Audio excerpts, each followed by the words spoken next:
Salam əziz müəllimlər, hər vaxtınız xeyir olsun. Mən Zəhra Əhmədova. İbtidai miq və sertifikasiyaya hazırlaşan müəllimlərimiz üçün çərçivə sənədindəki mövzulardan birinin, yəni əməli yazı mövzusunun izahını təqdim edirəm. Əziz müəllimlər, qeyd edim ki, əməli yazıların sayı çoxdur və bir neçə gündür ki, mən sizin üçün kanalımızda həm TikTokda, həm də YouTube'da davamlı şəkildə əməli yazılara aid izahları yerləşdirirəm.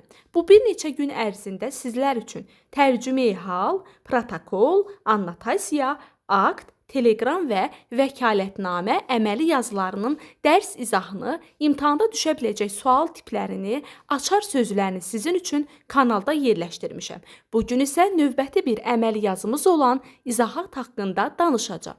Ancaq izahata keçməmişdən əvvəl istəyirəm ki, kanalda yüklədiyimiz digər əməli yazı növlərini sizinlə birlikdə bir daha açar məqamlarını təkrar edək, yadımıza salaq, daha sonra izahata keçək.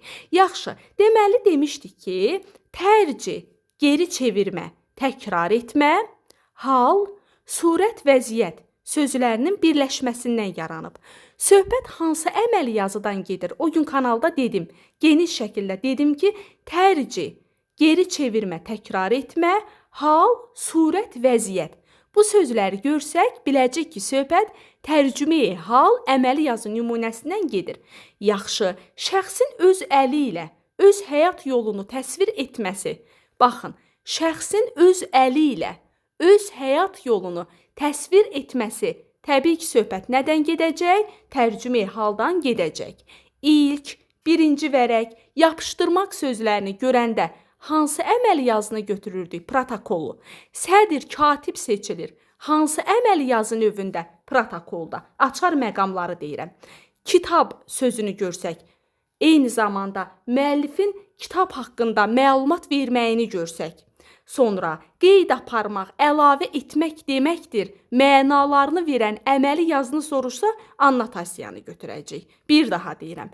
İlk, birinci vərəq, yapışdırmaq sözlərini görsək, nəyi götürəcəkdik? Protokolu. Sədr, katib görsək, yenə protokol. Şəxsin öz əli ilə öz həyat yolunu təsvir etməsi nə idi? Tərcümeyi hal. Yaxşı, geri çevirmə, təkrar etmə, surət, vəziyyət sözlərinin birləşməsindən yaranıb. Nə idi? Tərcümeyi hal. Sonra kitab sözünü görsək, nə götürəcəkdik? Annotasiya. Qeyd aparmaq, əlavə etmək, annotasiya. Hadisə, hərəkət, cinayət işini görsək, nə götürəcəyik? Akt. Sonra təşkilat tərəfindən ayrılmış komissiyanın üzvü sözünü görsək, nə götürəcəkdik? Akt. Yaxşı, sədrlə katib nə idi? Protokol. Təşkilat tərəfindən ayrılmış komissiyanın üzvü nə idi? Akt. Sonra uzaq, yazı, uzağa köçürmə mənalarını ifadə edirdi. Nə? Teleqram. Sonra adi, təcili, xüsusi formaları olurdu. Nəyin? Teleqramın. Sonra teleqramın hansı növü idi ki? Biz onu sadə teleqram adlandırırdıq. Adi teleqramı. Teleqramın hansı növü idi ki, vaxt məhdudiyyəti olurdu? Təcili teleqramda. Yaxşı, qiymətli bir əşyanı kiməsə biz etibar edirdik və bu lazımlı bir sənəd idi. Söhbət nədən gedirdi? Vəkalətnamədən. Demişdik ki, qiymətli bir əşya sözünü görsək, nəydən söhbət gedəcək? Vəkalətnamədən. Yaxşı, indi də gəlin nəyə baxaq? İzahata baxaq. Bəs yaxşı, izahat nədir? İzahat ərəb mənşəli söz olub, izah sözünün cəmi mənasını verir.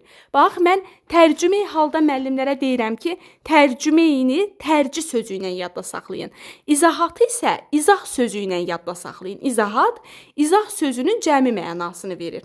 Bir məsələni sözü ətraflı surətdə aydınlaşdırma, şərh etmə, bəyan etmə mənalarını özündə ifadə edir.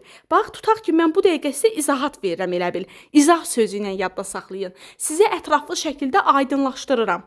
Bax, izahat sözünü gördünüz, aydınlaşdırma, şərh etmə, bəyan etmə.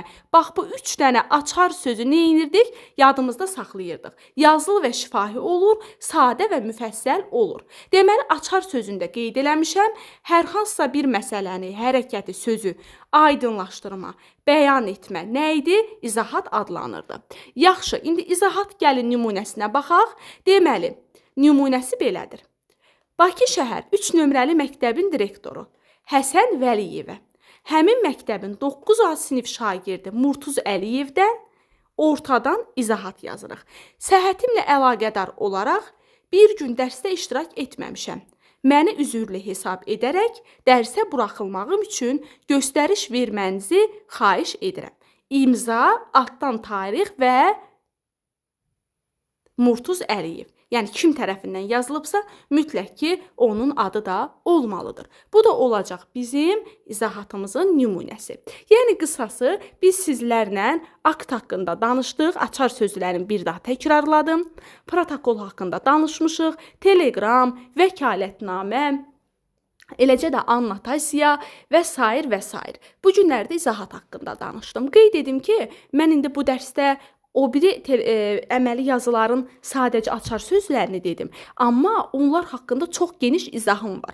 Yenə də həm YouTube, həm TikTok kanallarımızda daxil olursunuz səhifəyə, oradan rahatlıqla aktı, teleqramı, vəkalətnaməni və digərlərini tapırsınız. Onların geniş şəkildə dərs izahına baxıb, eyni zamanda imtahanda düşə biləcək suallarını da qeyd etmişəm ki, hansı formada suallar düşür bunlarla bağlı. Həmin suallarla da tanış ola bilərsiniz. Sağ olun.